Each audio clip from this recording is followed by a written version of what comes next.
اعوذ باللہ من الشیطان الرجیم بسم اللہ الرحمن الرحیم ایود احدکم ان تکون لہ جنۃ من نخیل وعناب تجری من تحتها الانہار لہ فیہا من کل الثمرات واصابہ الکبر ولہ ذریۃ ضعفاء فَأَصَابَهَا إِعْصَارٌ فِيهِ نَارٌ فَاحْتَرَقَتْ كَذَلِكَ يُبَيِّنُ اللَّهُ لَكُمُ الْآيَاتِ لَعَلَّكُمْ تَتَفَكَّرُونَ صدق اللہ العظیم۔ رب اشرح لی صدری ویسر لی امری واحلل عقدۃ من لسانی یفقہوا قولی رب یسر ولا تعسر وتمم بالخیر آمین یا رب العالمین۔ آج کے سبق میں ہم انشاءاللہ تعالیٰ سورۃ البقرہ کی آیت نمبر 266 کو گرامیٹیکلی انالائز کریں گے، اور اس آیت کے ساتھ ہی ہمارا سورۃ البقرہ کا 36واں رکوع بھی انشاءاللہ تعالیٰ مکمل ہو جائے گا۔ تو چلتے ہیں جی آیت نمبر 266 میں استعمال ہونے والے پہلے جملے کی طرف، اور پہلا جملہ ہم وقف کی پہلی علامت تک بنا لیں گے۔ جملہ مستانفہ ہوگا، حمزہ استفہام سے جملہ شروع ہو رہا ہے، اور حمزہ استفہام کے بعد فعل ہم دیکھ رہے ہیں یودو، فعل مضارع ہے، ظاہر بات ہے علامت مضارع یا سے شروع ہو رہا ہے، اور لام کلمہ جو ہے وہ پیش کے ساتھ ہے، تو یودو فعل مضارع ہے، اور ہم جانتے ہیں کہ جو فعل مضارع کے 5 صیغے ہوتے ہیں ان کے آخری حرف پر پیش آتی ہے، اور علامت مضارع جو ہے اس میں ایک پہ یا ہوتی ہے، 2 پہ تا ہوتی ہے، اور ایک پہ حمزہ اور ایک پہ نون۔ تو اس طریقے سے ہم پہچان سکتے ہیں آسانی سے فعل مضارع کے صیغے کو۔ بہرحال یودو آپ سکرین پہ دیکھ رہے ہیں، واو دال دال اس کا مادہ ہے، غیر صحیح فعل کی قسم مضاعف کی کیٹیگری میں چلا جائے گا۔ باب سین سے استعمال ہوتا ہے وددا یوددو وددن، اور تبدیلی کے بعد یہ بنتا ہے ودا یودو ودن۔ اس کے معنی ہوتے ہیں محبت کرنا، چاہنا یا خواہش کرنا۔ تو یودو فعل مضارع واحد مذکر غائب کا صیغہ ہے، اور ہم جانتے ہیں کہ اس صیغے کا فاعل جو ہے وہ آگے آ سکتا ہے، لہٰذا احدکم مضاف مضاف الیہ کا مجموعہ جو ہے یہ یودو فعل کے لیے فاعل ہے۔ احدو مضاف جو ہے مرفوع ہے، اس لیے ہم نے اس کو فاعل بنا دیا، اور یودو احدکم اور حمزہ استفہام کے ساتھ ملا کر اگر ہم اس کا ترجمہ کریں تو کچھ یوں ہوگا، کیا تم میں سے کوئی چاہتا ہے؟ کیا چاہتا ہے؟ مفعول بھی چاہیے، تو مفعول بھی آگے ہمیں ان سے شروع ہوتا ہوا نظر آ رہا ہے، اور ان مصدریہ ہوتا ہے، اور ہم جانتے ہیں کہ ان مصدریہ جو ہے فعل کے ساتھ مل کر مصدر معول کی تعویل میں ہو کر پھر کچھ نہ کچھ بنتا ہے۔ تو مصدر معول ہم یہاں پر یودو فعل کے لیے مفعول بھی بنائیں گے، لہٰذا اس مصدر معول کو ہم محلاً منصوب قرار دیں گے۔ بہرحال ان مصدریہ ہو گیا، اور ان مصدریہ کا بھی صلۃ الموصول ہوتا ہے، اور اس صلۃ الموصول کو صلۃ الموصول حرفی کہا جاتا ہے۔ تو تکونا فعل مضارع کا صیغہ آپ دیکھ رہے ہیں، کانا یکونو ہونا کے معنی میں استعمال ہوتا ہے، اور تکونا جو ہے یہ پہلی بات تو کہ ان کی وجہ سے یہ خفیف یا منصوب استعمال ہوا ہے، اور صیغہ کون سا ہے؟ یہ واحد مذکر حاضر کا ہو سکتا ہے یا واحد مؤنث غائب کا صیغہ ہو سکتا ہے۔ تو آگے ہمیں جنتن لہو کے بعد نظر آ رہا ہے،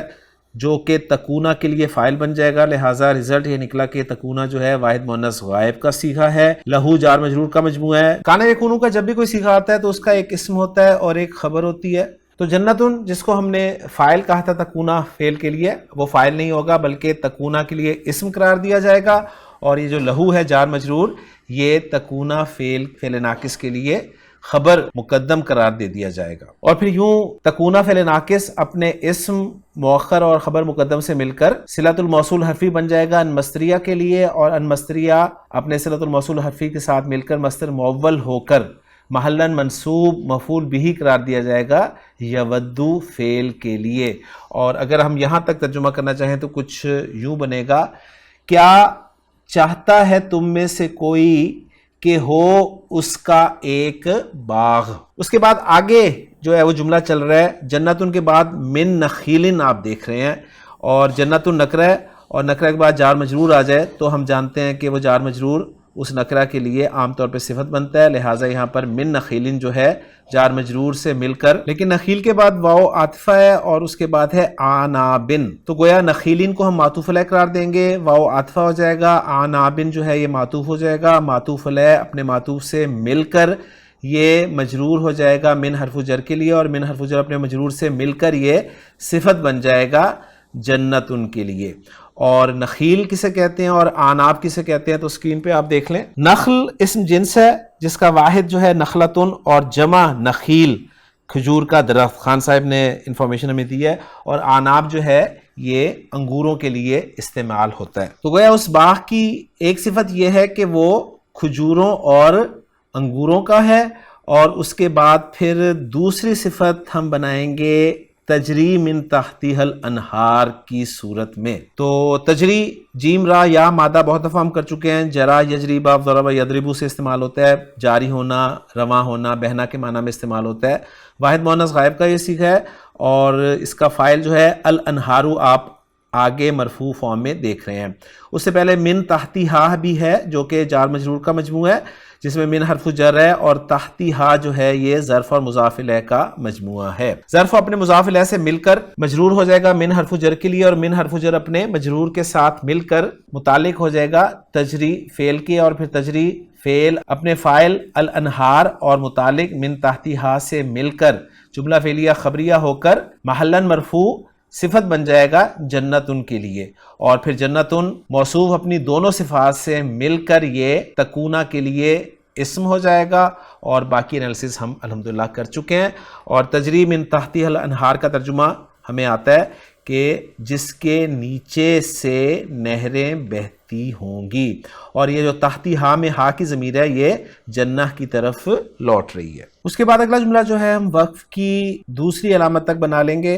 اور سمپل سا جملہ ہوگا یہ لہو فیہا من کل ثمرات۔ کوئی فعل نہیں نظر آ رہا، لہٰذا جملہ اسمیہ بنے گا، اور سٹارٹ ہو رہا ہے اس جملہ اسمیہ کا لہو جار مجرور سے، تو لہو کو جو ہے ہم بنا دیں گے خبر مقدم۔ یہ جو ہا کی ضمیر ہے یہ احدکم جو ہے احد کی طرف لوٹ رہی ہے۔ اس کے بعد آگے آ رہا ہے فی ہا جو کہ جار مجرور کا مجموعہ ہے، اور اس میں جو ہا کی ضمیر ہے وہ جنہ کی طرف لوٹ رہی ہے، اور یہ فی ہا جو ہے یہ متعلق ہو جائے گا اس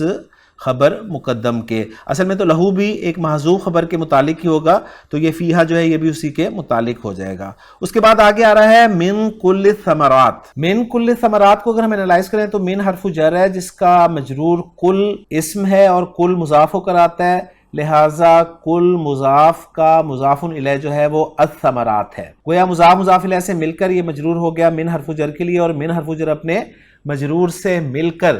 یہ کیا بن رہا ہے، اس کو صفت قرار دیا گیا ہے ایک محذوف مبتدا کی۔ گویا ہمارے گرامیٹیکل انالیسس میں یہ پہلا جملہ ایسا ہے جس میں مبتدا اور خبر دونوں ہی محذوف ہیں، اور جو مبتدا محذوف مانا گیا ہے اس کو رزقن بھی کہا گیا ہے یا ثمرن بھی کہا گیا ہے۔ یعنی جملہ کچھ یوں بنے گا کہ لہو فیہا رزقم من کل ثمرات، اور پھر یوں مبتدا محذوف اپنی خبر محذوف سے مل کر جملہ اسمیہ خبریہ بن جائے گا۔ اور یہ جملہ اسمیہ جو ہے یہ کیا بنے گا، یہ بھی پھر جنہ کے لیے صفت قرار دیا جائے گا۔ گویا تکون لہو جنتن میں جو جنہ کا لفظ ہے اس کی تین صفات آ گئیں، ایک من نخیل و عنابن جار مجرور، ایک تجری من تحتی الانہار جملہ فعلیہ، اور ایک لہو فیہا من کل ثمرات جو کہ جملہ اسمیہ بن جائے گا۔ اس کے بعد اگلا جملہ جو ہے ہم وقف کی اگلی علامت تک بنا لیں گے، واو کو ہم عاطفہ قرار دے دیتے ہیں فی الحال، اس کے بعد دیکھیں گے اگر اس میں کوئی اور احتمال ہوا تو۔ اس کے بعد آگے فعل آ رہا ہے اصابہ، اس پہ ہم پچھلی دو آیات میں بات کر چکے ہیں، اصابہ یصیب اصابتن، آ لگنا کے معنی میں یہ فعل استعمال ہوتا ہے۔ تو اصابہ فعل ہو گیا، اور اس کے ساتھ جو اٹیچ ضمیر ہے ضمیر منصوب متصل ہا کی، یہ مفعول بھی ہے، اور آگے الکبر جو آپ دیکھ رہے ہیں مرفوع اسم، یہ اصابہ فعل کے لیے فاعل ہو گیا۔ کبر لفظ کو بھی ذرا اسکرین پہ دیکھ لیں، کبر کاف بارہ مادے سے اسم ذات ہے جس کے معنی بڑھاپے کے ہیں۔ اصابہ الکبرو، یہاں تک اگر ہم ترجمہ کرنا چاہیں تو کچھ یوں ہوگا، اس کو بڑھاپا آ لگے، لفظی ترجمہ یعنی وہ بڑھاپے کو پہنچ جائے، کچھ پھر بامحاورہ ترجمہ اس طرح کرنا پڑے گا۔ اس کے بعد آگے پھر واو آ رہا ہے، اس واو کو ہم عاطفہ قرار دے دیتے ہیں، لہو جار مجرور کا مجموعہ ہے اور فعل آگے کوئی نہیں ہے، تو اس لہو جار مجرور کو ہم خبر مقدم قرار دے دیتے ہیں، جس کا پھر مبتدا مؤخر جو ہے وہ ذریۃن کی صورت میں ہمیں نظر آ رہا ہے، اس لیے کہ یہ مرفوع اسم ہے، اور ذریۃن کے بعد ضعفاء، یہ بھی مرفوع اسم آپ کو نظر آ رہا ہے۔ ضاد عین فا باب کرما یکرمو سے استعمال ہوتا ہے، ضعف یضعف ضعافتن، جس کے معنی ہوتے ہیں کمزور ہونا، اسی سے ضعیف اردو میں ہم استعمال کرتے ہیں، جس کی جمع ضعاف اور ضعفاء استعمال ہوتی ہے، اور اس کے معنی ہے دائمی کمزور۔ اب ذریۃن جو ہے یہ موصوف بن جائے گا، جس کی پھر صفت جو ہے ضعفاء آ جائے گی، موصوف صفت مل کر یہ مبتدا مؤخر ہو جائے گا، اور مبتدا مؤخر اپنی خبر مقدم کے ساتھ مل کر یہ کیا بنے گا؟ تو میں دیکھ رہا تھا کہ یہاں پر دونوں جگہوں پر واو کو حالیہ مانا گیا ہے، یعنی وَأَصَابَهُ الْكِبَرُ، اس واو کو بھی حالیہ مانا گیا ہے، اور وَلَهُ ذُرِّيَّةٌ ضُعَفَاءُ اس واو کو بھی حالیہ مانا گیا ہے۔ اور فعل ماضی جب حال بن کر آتا ہے تو فعل ماضی سے پہلے قد جو ہے وہ لازمن ہوتا ہے، چاہے لفظوں میں ہو چاہے محذوف ہو، تو وَقَدْ أَصَابَهُ الْكِبَرُ اس طرح اس کو انالائز کیا جائے گا، اور پھر أَصَابَهُ میں جو ہا کی ضمیر ہے اس کے لیے لہو ذریۃ ضعفاء کو حال بنایا جائے گا، تو اس طریقے سے ان دونوں جملوں کو محلاً منصوب کنسیڈر کیا جائے گا۔ ترجمہ ہم واو کے ساتھ ہی کر لیتے ہیں، اور عالیہ ہو اسے بڑھاپے نے، اور اس کی اولاد بھی کمزور ہو۔ اس کے بعد اگلا جملہ جو ہے ہم وقف کی اگلی علامت تک بنا لیں گے۔ یہ جملہ فا سے شروع ہو رہا ہے، اس فا کو عاطفہ مانا گیا ہے، اور اس کے بعد پھر فعل آ رہا ہے اصابہ، اصابہ فعل کے بعد ہا ضمیر منصوب متصل جو ہے یہ مفعول بھی ہو جائے گی، اور یہ ضمیر جو ہے یہ اسی جنہ کی طرف لوٹ رہی ہے۔ اصابہ کے لیے جو فاعل ہے وہ ہے ایسارن، اس لیے کہ یہ مرفوع ہے۔ اصابہا ایسارن، فعل اپنے فاعل اپنے مفعول بھی سے مل کر جملہ فعلیہ ہو جائے گا۔ ایسار کسے کہتے ہیں؟ ایسار خان صاحب نے لکھا ہے کہ اسم ذات بھی ہے، بگولے کے لیے یہ لفظ استعمال ہوتا ہے، اور آیت کا ریفرنس بھی خان صاحب نے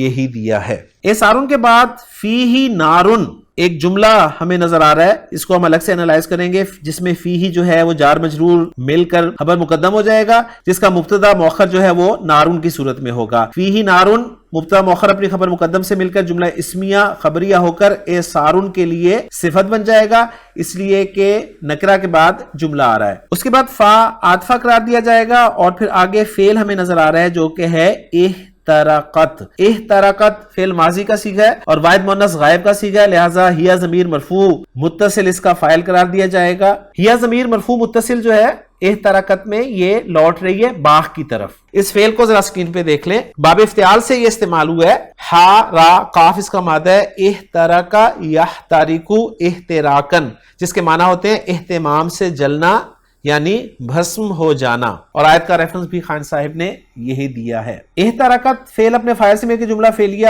خبریہ ہو کر یہ معطوف ہو جائے گا، عطف ہو جائے گا فیہ نارن جملے پر، اور فیہ نارن جملے کو ہم پہلے ہی صفت بنا چکے ہیں ایسارن کی، اور پھر ایسارن موصوف اپنی صفت سے مل کر یہ اصابہ فعل کے لیے فاعل بن جائے گا۔ اگر ہم اس کا ترجمہ کرنا چاہیں تو کچھ یوں ہوگا، پھر پہنچے اس کے باغ کو بگولا، فیہ نارن جس میں آگ ہو، فاحترقت پھر وہ باغ جل بھن جائے۔ اب یہ جملہ ہمارا بنا ہے فاصابہا ایسارن فیہ نارن فاحترقت، اس جملے کا عطف کس پر ہوگا؟ تو اس جملے کا عطف جو ہے وہ تجری من تحتہا الانہار پہ کیا گیا ہے۔ اس کے بعد اگلا جملہ جس پہ ہمارا رکوع اور آیت مکمل ہو جائے گی وہ ہے کذالک یبین اللہ لکم الآیات لعلکم تتفکرون، تو لعلکم تتفکرون کو ہم نیچے کر دیتے ہیں اور کذالک یبین اللہ لکم الآیات کو انالائز کرنے کی کوشش کرتے ہیں۔ یہ ترکیب ہمارے سامنے بہت دفعہ آ چکی ہے کہ کذالک جار مجرور کا مجموعہ مل کر یہ ایک محذوف مفعول مطلق کی صفت بنتا ہے، اور وہ فعل جو ہے وہ آگے آ رہا ہے یبینو، تو گویا یبین اللہ لکم الآیاتی تبیینن کذالک، اس طرح سے اس کی ترکیب کی جاتی ہے۔ یبینو فعل ہے، با یا نون مادہ ہے، بینا یبینو باب تفعیل سے تبیینن واضح کرنا، اس میں جلالہ آگے مرفوع نظر آ رہا ہے لہذا اس کا فاعل ہے، اور لکم جو ہے جار مجرور کا مجموعہ ہے جو کہ متعلق ہو جائے گا یبینو فعل کے لیے، اور الآیاتی جو کہ ہمیں منصوب نظر آ رہا ہے، آپ کہیں گے مجرور نظر آ رہا ہے، تو مجرور بھی ہے منصوب بھی ہے شکل ایک ہی ہے, لیکن یہاں پر ہمیں یبینو فعل کے لیے مفعول بھی چاہیے تو ہم اسے مفعول بھی بنائیں گے, اور یبینو فعل اپنے فاعل اپنے مفعول بھی اپنے متعلق اور اپنے مفعول مطلق سے مل کر جملہ فعلیہ بن جائے گا, اور ترجمہ کریں گے اسی طرح, یعنی ایمفسس آ جائے گا پھر مقدم ہونے کی وجہ سے کذالک کہ اسی طرح واضح کرتا ہے اللہ تمہارے لیے آیات, اور پھر آخری جملہ جو کہ جملہ تعلیلیہ ہوگا لعلکم تتفکرون, لعل حرف از حروف مشبہ بالفعل جس کا ایک اسم ہوگا اور ایک خبر ہوگی, کم ضمیر منصوب متصل اسم ہو گیا لعل کا, اور خبر جو ہے وہ جملہ فعلیہ تتفکرون کی صورت میں آپ دیکھ رہے ہیں. فا کاف را مادہ ہے باب تفاعل, تفکر یا تفکرو ہم پہلے بھی کر چکے ہیں, غور و فکر کرنا جمع مذکر حاضر کا صیغہ ہے, واو ضمیر مرفوع متصل اس کا فاعل ہے. فعل اپنے فاعل سے مل کے جملہ فعلیہ خبریہ ہو کر محلن مرفوع خبر قرار دیا جائے گا لعل کی, اور لعل اپنے اسم اور خبر سے مل کر جملہ اسمیہ بن جائے گا, اور ترجمہ ہم کریں گے تاکہ تم غور و فکر کرو. تو الحمدللہ جی ہماری کوشش مکمل ہو گئی ہے. اب ہم دیکھتے ہیں اس آیت کا اتھینٹک ترجمہ. ایود احدکم ان تکون لہو جنت من نخیل و عناب, کیا تم میں سے کوئی پسند کرتا ہے کہ اس کا کھجوروں اور انگوروں کا ایک باغ ہو, تجری من تحتها الانہار جس کے نیچے سے نہریں بہتی ہوں, لہو فیہا من کل الثمرات اس کے لیے اس میں ہر قسم کے کچھ نہ کچھ پھل ہوں, وَأَصَابَهُ الْكِبَرُ اور اسے بڑھاپا آ پہنچے, وَلَهُ ذُرِّيَّةٌ ضُعَفَاءُ اور اس کے کمزور بچے ہوں, فَأَصَابَهَا إِعْصَارٌ فِيهِ نَارٌ فَاحْتَرَقَتْ پھر اسے ایک بگولا آ پہنچے جس میں ایک آگ ہو تو وہ بالکل جل جائے. كَذَلِكَ يُبَيِّنُ اللَّهُ لَكُمُ الْآيَاتِ لَعَلَّكُمْ تَتَفَكَّرُونَ اسی طرح اللہ تمہارے لیے کھول کے آیات بیان کرتا ہے تاکہ تم سوچو. الحمدللہ جی ہماری سورۃ البقرہ کی آیت نمبر 266 مکمل ہو گئی ہے, اور ساتھ ہی 36واں رکوع بھی مکمل ہو گیا ہے. انشاءاللہ تعالی اگلے لیکچر میں اگلی آیت اور اگلے رکوع کے ساتھ آپ سے ملاقات ہوگی. سبحانک اللہم و بحمدک اشہد ان لا الہ الا انت استغفرک و اتوب الیک.